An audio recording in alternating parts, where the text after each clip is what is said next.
Hey guys, and if you are viewing this, that means you are viewing the last PowerPoint video of the semester, and that also means that you've made it to the final week of the semester, so pat yourself on the back, clasp your hands together, give yourself a round of applause, whatever you feel that needs to be done in order to congratulate yourself on getting this far. Now, you guys had just finished the group project together, and in the group project, your group was allowed to provide me with a rhetorical argument outside of an essay. For this final project, which is a proposal, you are given the same leeway, except you are going to be doing this as an individual. So ultimately, your goal is to provide me with a proposal project that is outside of your traditional essay format. However, I'm also giving you the opportunity to write an essay if you find that that is easier. But for any of you who might have enjoyed doing a PowerPoint, a Prezi, a video, a podcast, this is your type of project because it allows you to be creative and allows you to get outside the box of that typical essay. In regards to the proposal, let's kind of take a look and see what are the expectations for this particular project. First and foremost, in regards to a proposal, we tend to see that proposals identify a particular problem. There is usually preliminary context which should focus on mounting areas of concern. So, as with your other rhetorical arguments, writing to convince, evaluate, analyze, preliminary context is key, primarily because it establishes that there's a problem that needs a solution. Then you need to establish what kind of proposal you are presenting. Is it a personal, modified, or original proposal? And I'll explain each of those in a moment. Your procedure briefly discusses the process and time frame. So essentially, what separates a proposal from some of the other rhetorical arguments is that one, it establishes a solution to a problem, but it also clearly lays out how you intend to provide that solution and how that solution is going to work and the amount of time it would take for it to be achieved.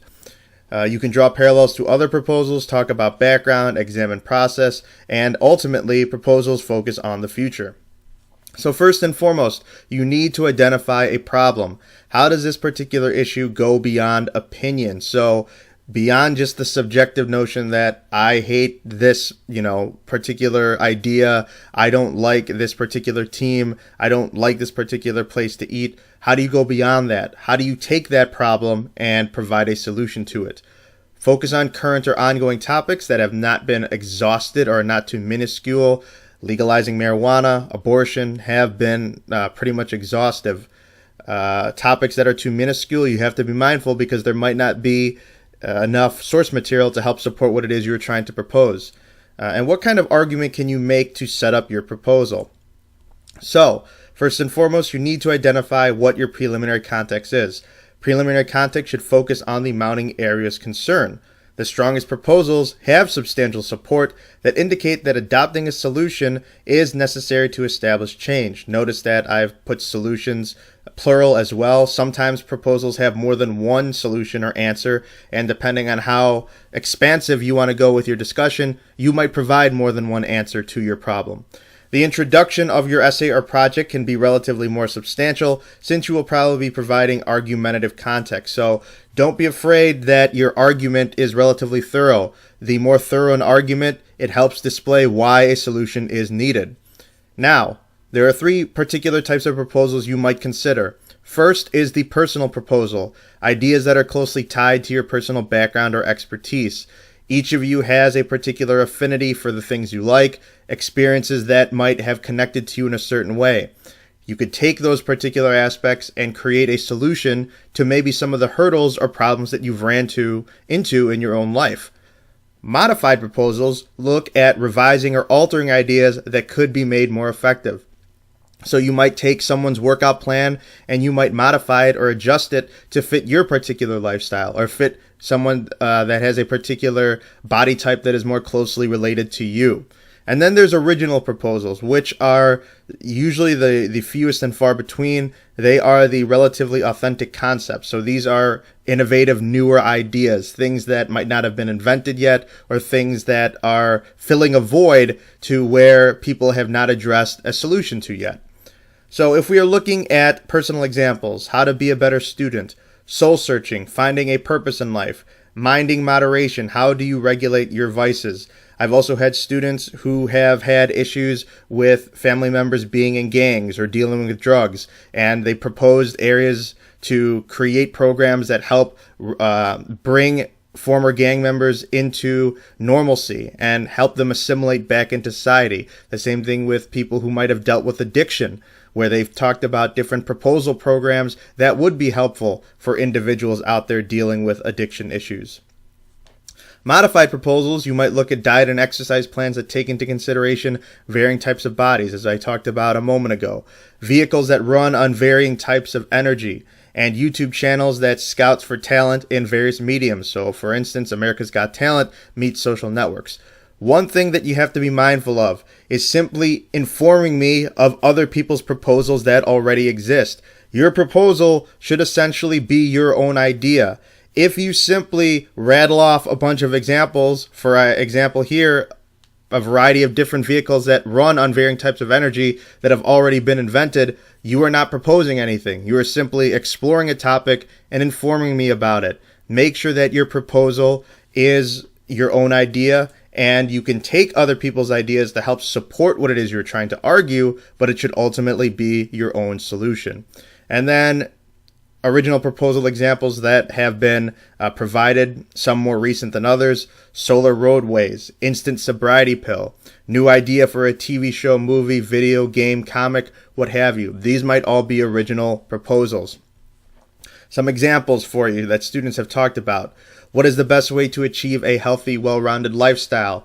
Remember, whether you are writing a proposal, an evaluation, an argument, an analysis, you always need to provide a thesis, which is an argumentative claim. In this case, achieving a healthy lifestyle is truly a balancing act of the mind, body, and soul. One can feed their particular appetites without slipping into damaging areas of over self-indulgence. In what areas of culture are women still unequal to men? How can women achieve equality in these areas? Creating a culture of egalitarian opportunity or equal opportunity between men and women starts as early as childhood. Observing and revising reinforced gender norms that establish men as dominant and women as submissive is the first step in shifting the scales of inequality. Is online learning as good as face-to-face learning? How does one know which to choose? One might take into account their lifestyle, time management, and learning preference prior to choosing an online or traditional form of schooling. Can you be good without God? Our modern culture appears to be shifting from a less theological foundation toward a more defined connection in the human condition.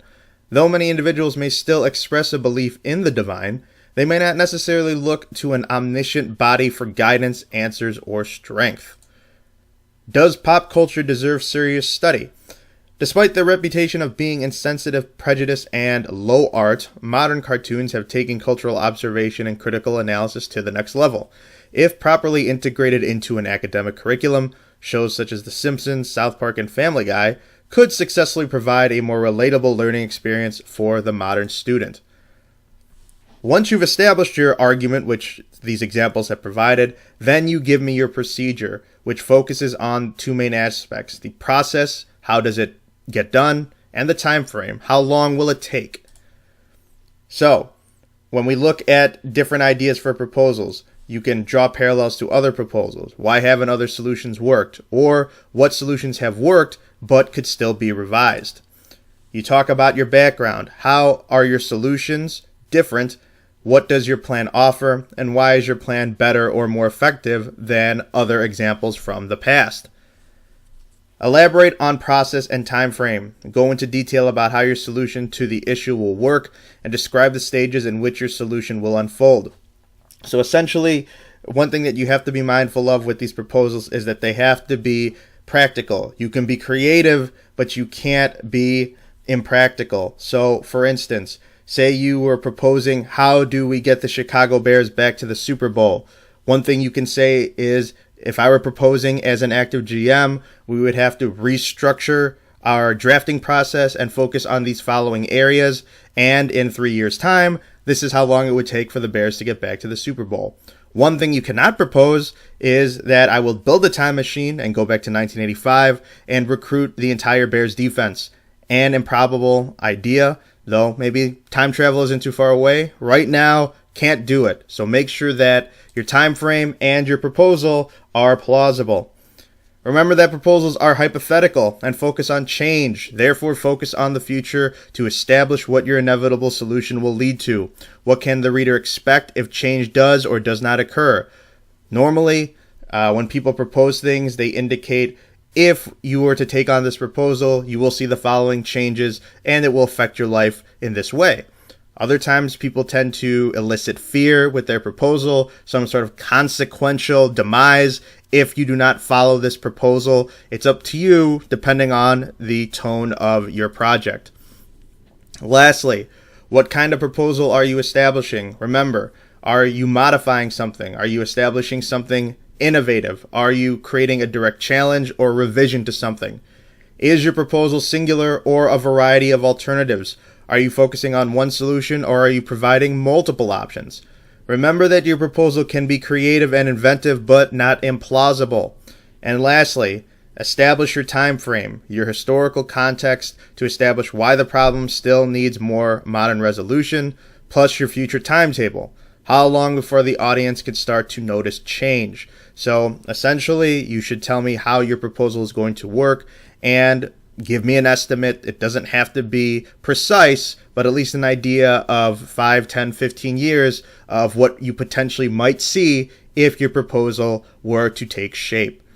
As always, my email is open. This is the last week for you guys.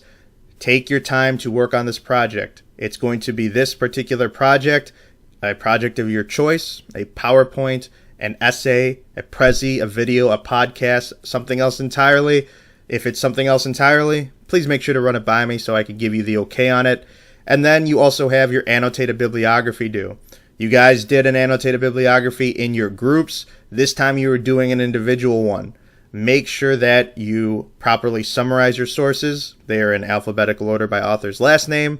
And that you provide a statement of scope, which is just an introduction, 50 to 100 words, that summarizes what the common thread is among your sources. As always, please be sure to email me if you have questions or concerns. You can email me anytime before Sunday, July 30th, which is the last day. Any work that is not turned in by 11:59 that night will automatically receive a 0. So make sure to finish your work ahead of time. Do not run the risk of trying to turn it in on the deadline. You don't know what will happen. Always get it in early. Since this is the last major project of the semester and I need to have grades in within 72 hours, it is going to be a very busy weekend. So I need to make sure I stay on task and get all these grades in. So make sure to give yourself ample time to work on these and get them turned in.